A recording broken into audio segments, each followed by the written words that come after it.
Welcome back to the Colours of Parenthood with Letitia. In today's episode, we dive into the complexities and nuances of postpartum experiences. Whether you're a new mom navigating the ups and downs or simply curious about the emotional journey of motherhood, this conversation is definitely for you. Hello, Letitia. It's really nice having you here on my podcast. Could you please start by introducing yourself to the audience and a bit about your background? Yes, with pleasure. As you will hear very quickly, I come from France, and I lived in Berlin for 7 years, and now I'm back to France. And I've been doing a lot of different things in Berlin, and started to be more interesting into the all um, the birth system and birth work, as I became myself a mother. So this was now 5 years ago, and since then I changed a lot in my life to support women in birth. I changed my job. I became a doula and a sophrologist, which is more developed in France than in Germany, but it's basically breath work and mental preparation, and it serves a lot during birth. But there's also a lot of different way to use this. And I also I've been driven through all this work, all the encounters with the mothers, more into the topic of mental awareness around birth, mental health, and also C-section mothers and child loss. This is like all the topics that have been evolving around me, and yeah, this is what I'm doing now. I'm helping mothers, and especially in these topics around birth. Amazing. And before I continue asking questions about your expert view on the specific topics, could you share your own journey as becoming a mom? How did you feel? And also, you said 5 years, which I presume that it was COVID time as well. Yeah. So, can you please share a bit about that? Yes, so I became a mother. It was all a surprise. So it started as a surprise, and a very happy surprise for me and my partner. So we decided to welcome this child in Germany, even though we didn't speak the language in this country, and we didn't know yet, because when I got pregnant, it was not COVID yet. I traveled a lot during my pregnancy, and it's when my child was born that COVID started. So it was very interesting to discover actually the child's and birth system in Germany, because both me and my partner are not from this country.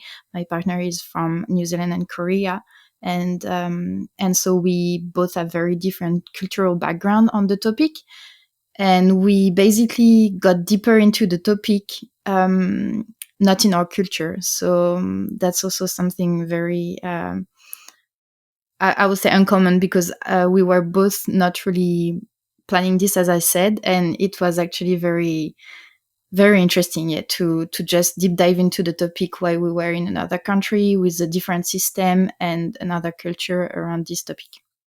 And so I discovered how different Germany is from France in all the social system, and also how birth is over there.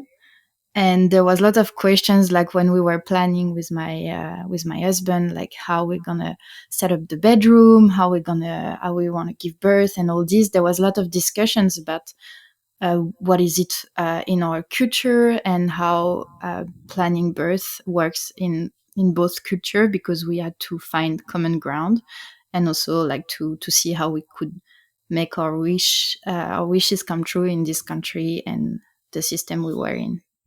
Mm-hmm. And why did you move to France and when exactly? So we moved back to France this year, and we moved to Germany. So we traveled a lot with my husband, and we were in France before going to Germany, but we didn't stay for a while there, just 1 year, and then we decided to go to Berlin because why not? It really was like we chose this city because it was interesting for us. We didn't know much about the city, but we heard from other people that it was very it they say Berlin is not Germany because there's a lot of people coming from all over the world. The dynamic of the city is very different than other cities in Germany, and you can actually live in Berlin with English very easily. Like we spent there 7 years, and my German didn't really improve during 7 years. So this is like for us, it was very convenient to know that we could just go in the city without learning a new language.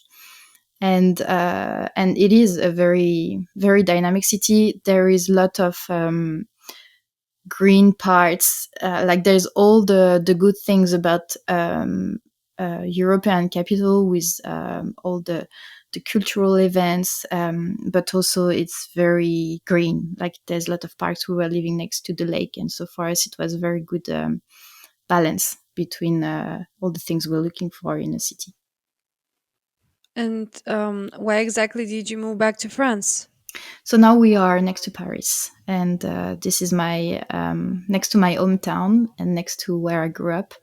And it's good to be back next to the family as well, Mm-hmm. especially with young kids, because to be honest, like the first years with my two children. So I had my daughter in 2019 and my son in 2021, and it's been challenging to be far away from the family.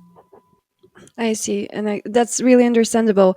Um, I wanted to ask, from your point of view now, what are the differences when you compare Berlin to France when it comes to birth and parental leave and policies? So we were actually shocked to to see how how the policies are in Germany to encourage parents to take their parental leave, to be next to their family, to be together also. So the parental leave in Germany. So now it's changing. The system is changing a bit, and they're changing it so it's less easy for the families to get this long leave. But when I got my daughter, I was able to take 7 months of work, and in the first month we were together with my husband, and then my husband took 6 months as well of work, and we did a relay like this.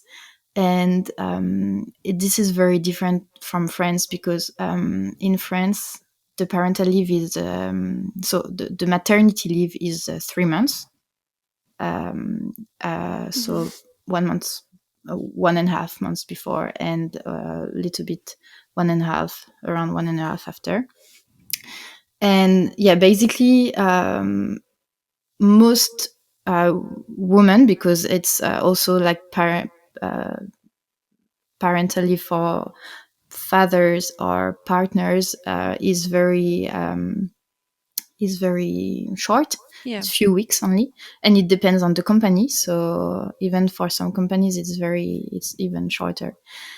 And so yes, most of my friends, most of my girlfriends, they just they put their baby into kindergarten, or like the kitas in Germany, uh, when they are around 3 months old. And when I had my daughter and she was 3 months, I was looking at her and I was like, I can't understand, like, how is it possible to leave a baby this early, still breastfeeding. It's so how would I say, challenging to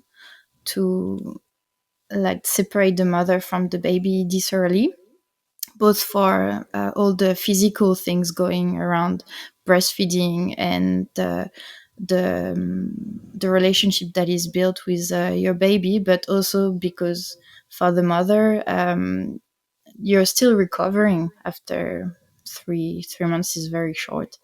And so yes, we've been really happy that this happened in Germany for us, and that we got a baby in Germany, because we realized how good it was for parents to stay Mm-hmm. with their child. And the thing is, in France, you don't have really the choice, especially when you're in middle class or when you don't have incomes that are good enough, because you could have a longer parental leave, but basically it's out of your pocket and you have to budget it.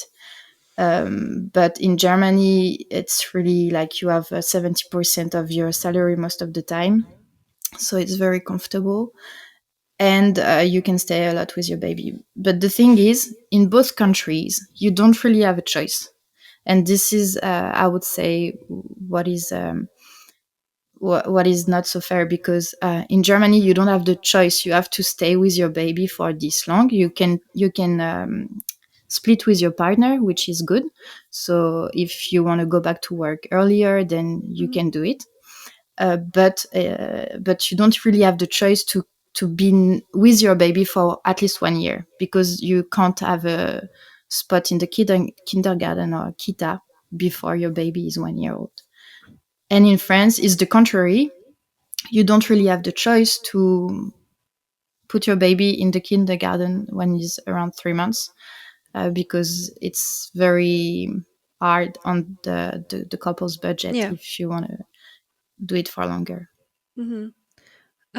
And I can really understand why this can be a problem for new parents. But now, you as a doula, could you say that these are problems that your clients come with, also like this affecting their mental health or how they feel? Well, definitely in France, it's a topic that like there is a lot of um, help needed from the mothers. Um, First, in the first weeks and months, because very quickly they are alone with their baby. Because the partner needs to go back to work. The partner is tired because he's working all day, and then doing like these nights that we know with the newborns, they're not the best. So it's really it's not really easy on the family. And actually in France, there've been some studies lately, in the past month, and there is a lot of mental health distress from the mothers. They feel very lonely. They feel like they have too much to deal with, and at the same time, like there's no balance. They don't have enough support, and they don't have other options. But then at 3 months, they have to give up on their baby and they have to go back to work, when the shift in their mental state is not really mature. Like they didn't really have time to process all this, and then they have to go to another routine and everything. So they found out that the uh, suicide Yep. is the number one death caused by, like, in motherhood in France. So yeah, the women, they're very lonely, and there's a lot of mental health distress, Mm. and they don't really know, because the French health system is really declining. It's very hard for them to find support, but also to find the right doctors, the psychologists, psychiatrists that can help them. And there's no time when you're alone with your baby. There's no time to go to see a psychologist or a psychiatrist. So there's also like all these issues. In Germany, I think there is a lot of support from the state as well. At least when I was working there, and because things are changing in the past year, there's a lot of that change in the German family welfare system. And yeah, there was a lot of support. You also had the family ministry that was giving support to the mother to be connected with the other mother from your neighborhood in Berlin. You can meet other mother from your neighborhood. They put you in contact if you want to. And I found that there was way more options and way more support in Germany. And as a doula, it was more operational in the operational of the new mother, new family life. You help for cooking, you help for cleaning. But I felt like there was less mental health distress in Germany Hmm. than in France. Okay, and yeah, I understood basically there is a richer sense of community in Berlin, specifically when you were experiencing giving birth. I'm curious, what exactly triggered your idea of becoming a doula? Was there a specific situation or something that really made you think about that? That's really important. And did you start being a doula in Berlin? Yes, Okay. I started being a doula in Berlin, and it's really after my birth, and that so I experienced my first birth was I felt very lonely, but because I was away from my family, and I also felt like the birth. So I had a C-section, and I had to stay in bed for a while, and it was very painful and all. And I was not prepared for this kind of birth, and I didn't research about C-section or anything. Like everything was very new, and I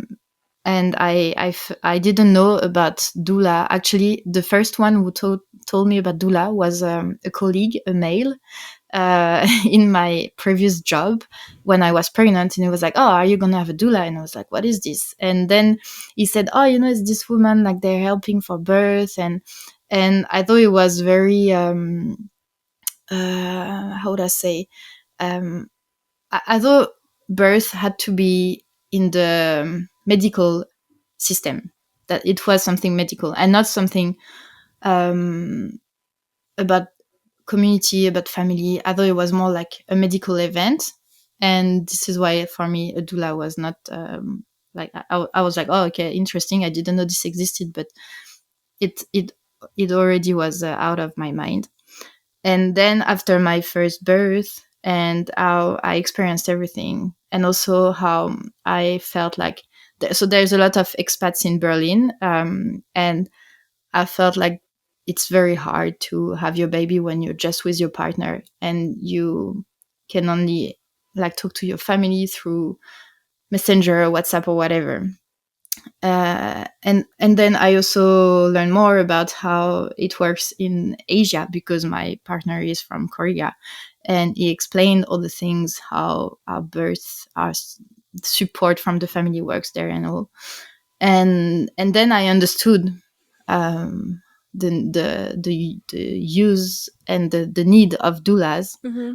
They come and they fill the gaps in order for the mother and the families to feel more supported, to have informations on some subjects, because they're also experts in birth or other topics, because doula is not only for birth.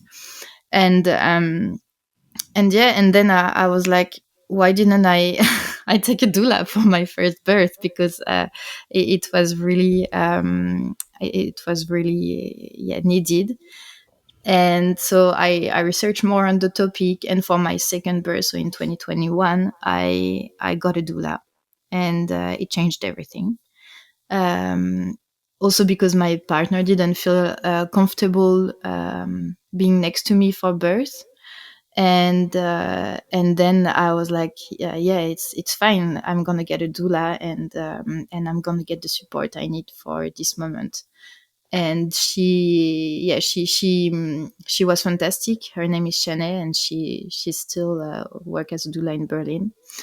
And then I realized that there was really this connection and mental support and physical support and operational support that is missing both in France and in Germany and in lots of countries, because we are in countries where there's no time anymore, especially at the hospital. There's no time. There's not enough money to give people the care they need, and there's also a lot of trust given to the medical support. But birth is way more than this, and I also needed to how would I say, level up my mental support and my and all this that was needed for my second birth. So for my boy, I gave birth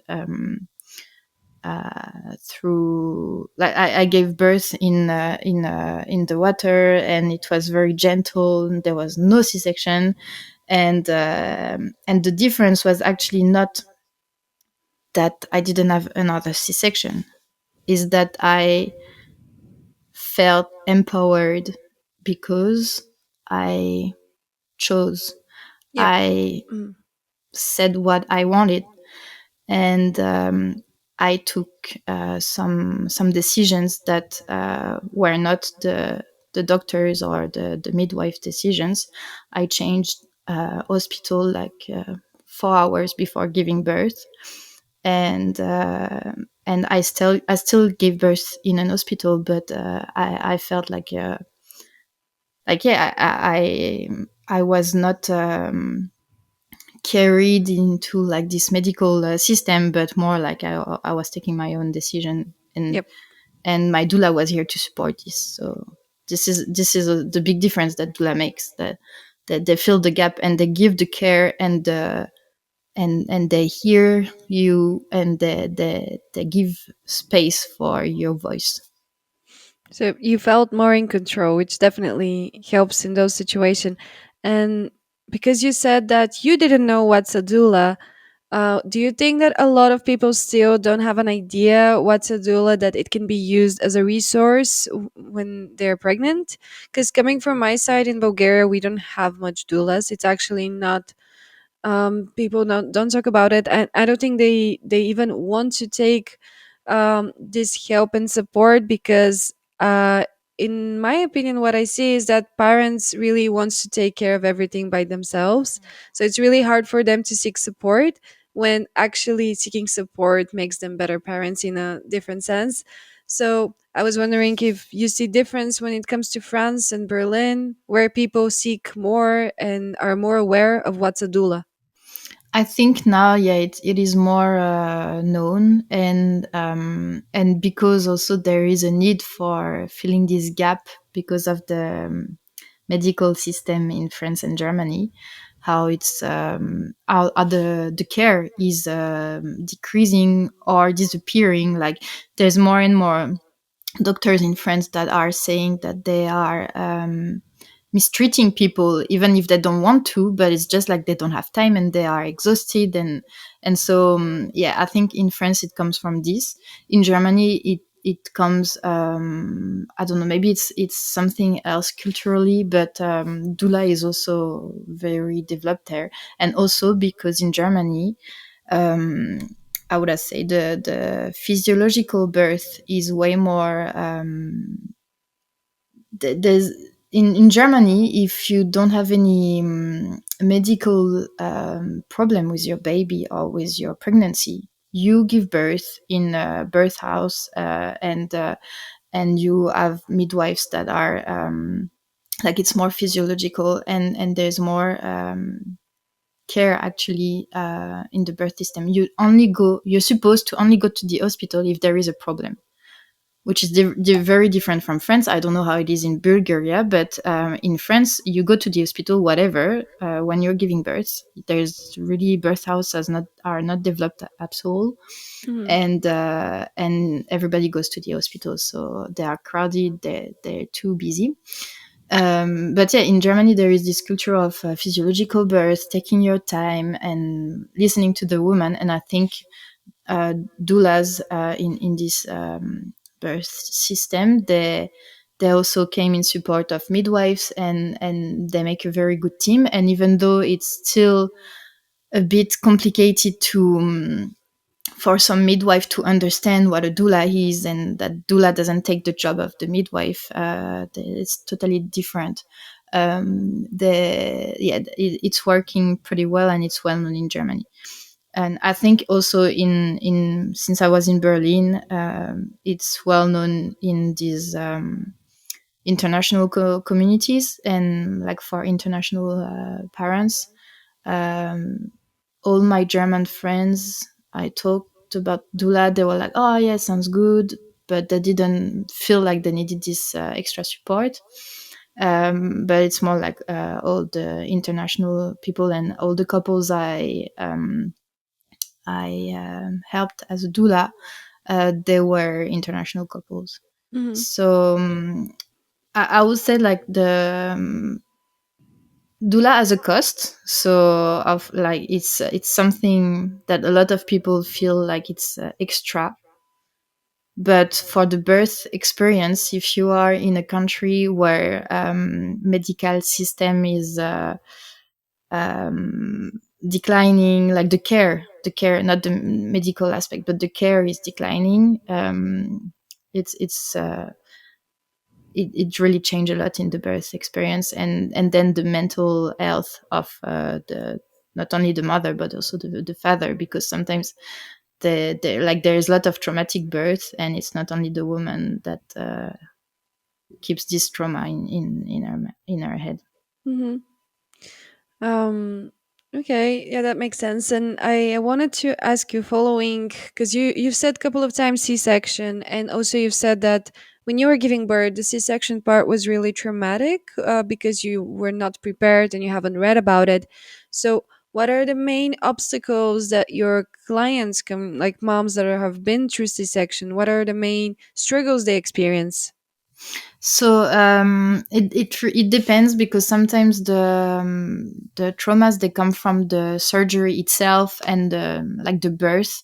So from the preparation to C-section and birth, and sometimes the trauma comes from postpartum and how the woman felt in the postpartum, the pain, and how they didn't manage to do what they had in mind with their baby. Like they were very like during their whole pregnancy, if they were not prepared for C-section, they just project themselves in like caring for their baby, changing their nappies, having breastfeeding moments and all, and it all becomes very challenging when you have a C-section.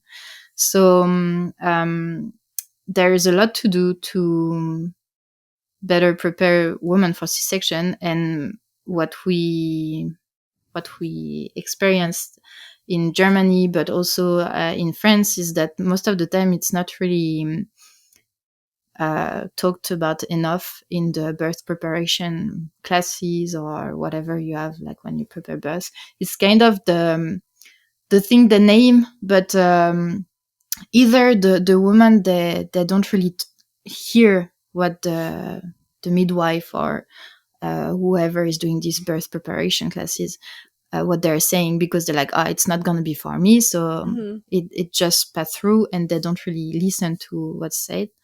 Or the midwife herself, because in Germany and in France, most of the time it's midwife who do these birth preparation classes.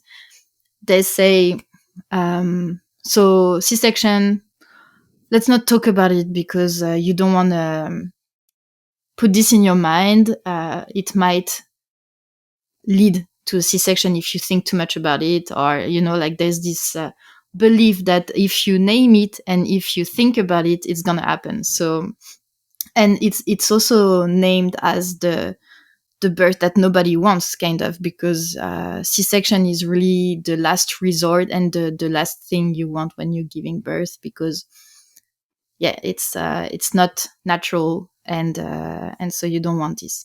But actually, so I've been really involved in this topic, and especially in France. And I'm working with two other women to change how C-section is talked to the mother, but also how families are prepared for C-section, and also how C-section are done in the hospital, because there's also a lot of uh, innovation in this field, and especially in France, like there's different way of doing the surgery, and some are more painful than the others. And so yeah, there's a lot of things that can be improved and needs to be talked about. And for the parents, I would say it's really important to research this topic as much as physiological birth, because that means if you know more about it, there's less trauma. Of course, there's more preparation. So for the postpartum, it's going to be, you're not going to have to learn about everything, and you're not going to have all these bad surprises. You can already prepare for how to set up your place, so it's easier to go around with your baby, how to take care of your scar, and how to take care of your body so it's less painful, and all these things. So yeah, I think there's a lot to do in this topic. Hmm. Yeah, I think it's a fascinating thing that in many different countries, I would say that the mindset that we have for C-section is quite different. Because in Bulgaria, a lot of women prefer C-section because I guess maybe we are afraid of birth, or maybe our doctors are really willing to give C-section whenever we want to.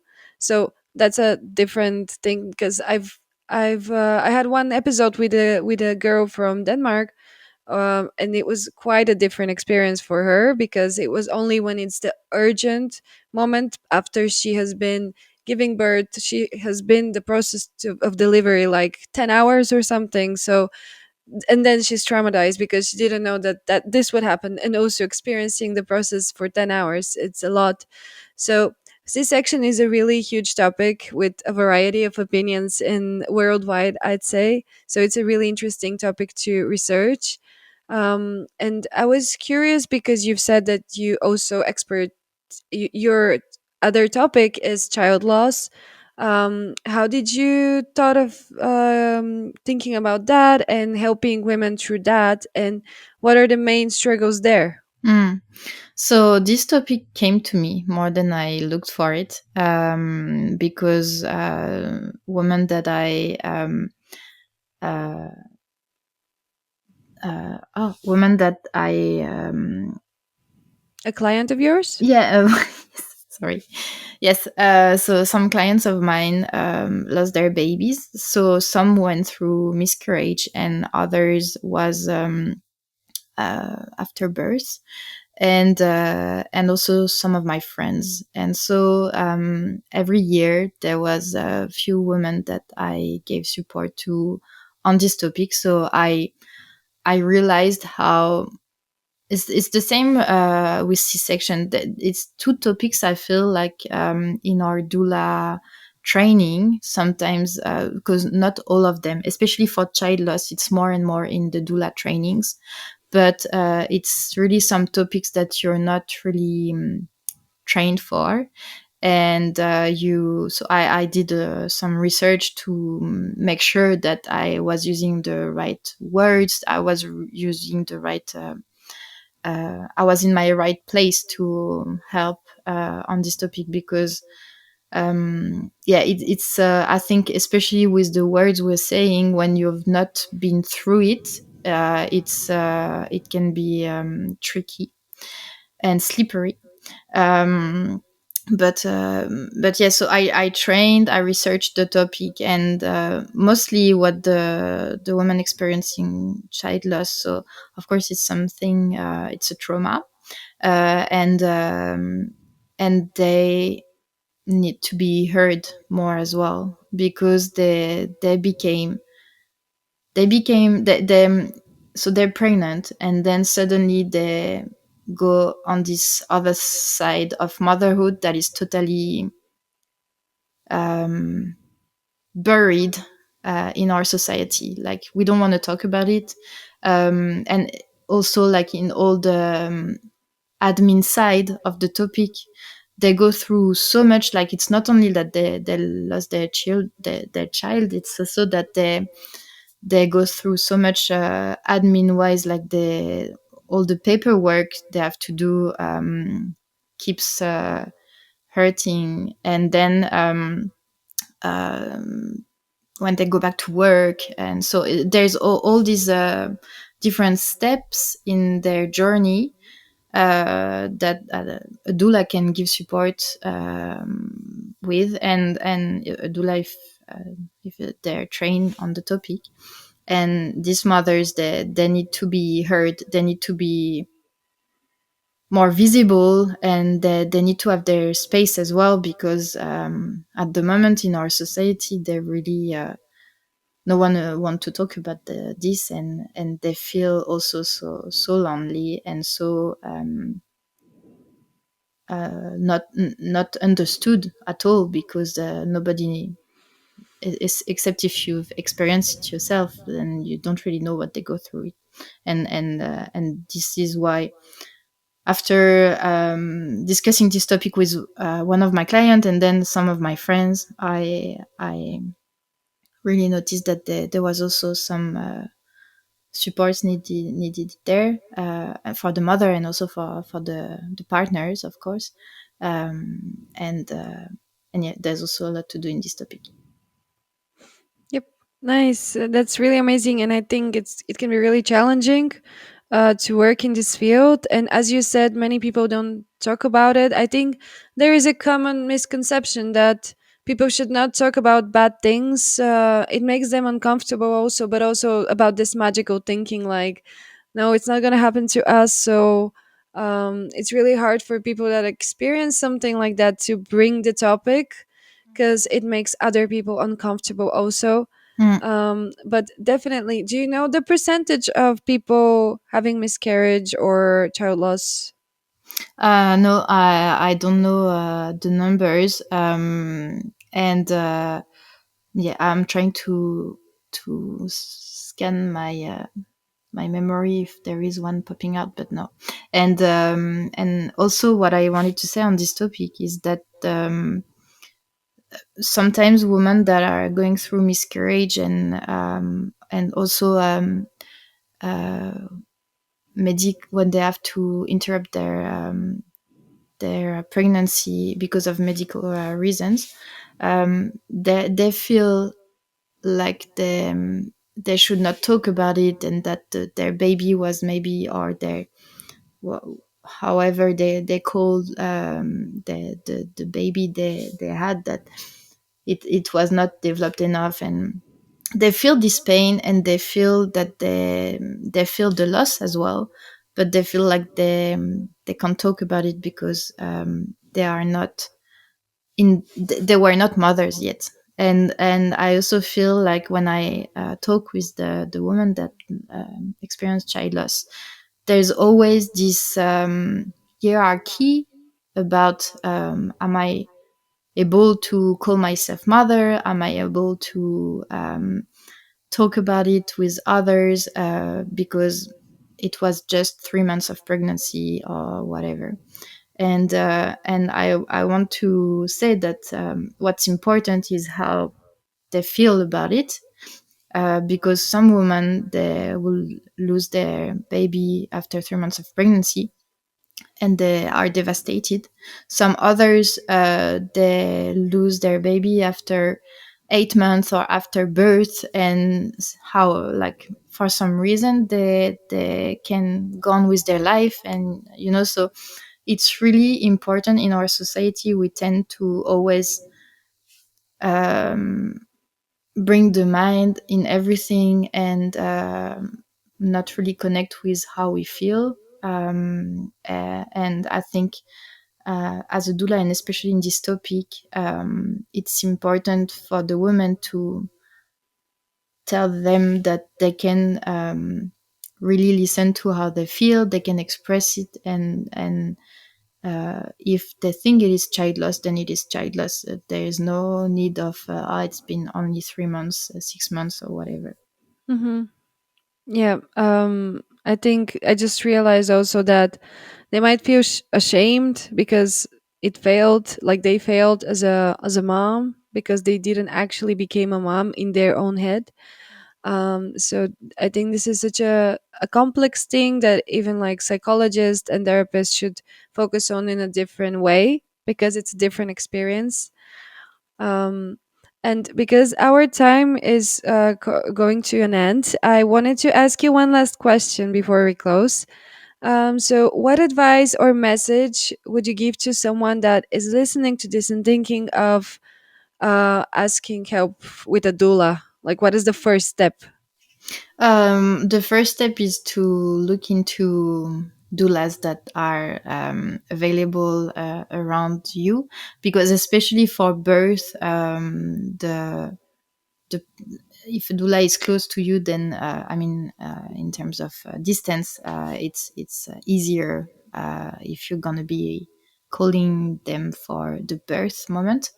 And then it's really about the feeling. Like you need to talk to different doulas and see which one you feel most comfortable with, where there is this connection that is here, because it's very and as a doula as well, you're always on the edge, because you become very quickly very in this intimate relationship Hmm. with the person. You talk about topics that they don't talk about to anybody else. You will see the person, especially for birth, in in very in this position that is yeah it, they're very what's the word, sorry. um Anyway, yeah, the doula is a very special person. It becomes a special person, intimate, but at the same time, it's someone you don't know before, and maybe someone you never see again after. So yeah, just feel comfortable about them, and doula. I've seen the difference between my first birth and my second birth. Hmm.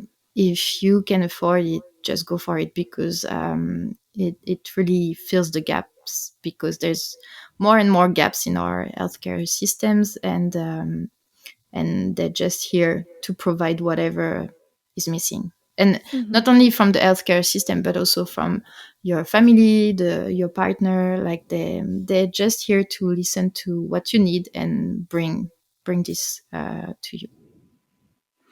Thank you so much, Letitia. It was it was my pleasure to have you as a guest, and I think it was really insightful and descriptive of. And I hope it will be really helpful for our listeners to think about doulas and what it is that they know about it or not, and if they can afford it, to ask for help. Thank you so much. Thank you.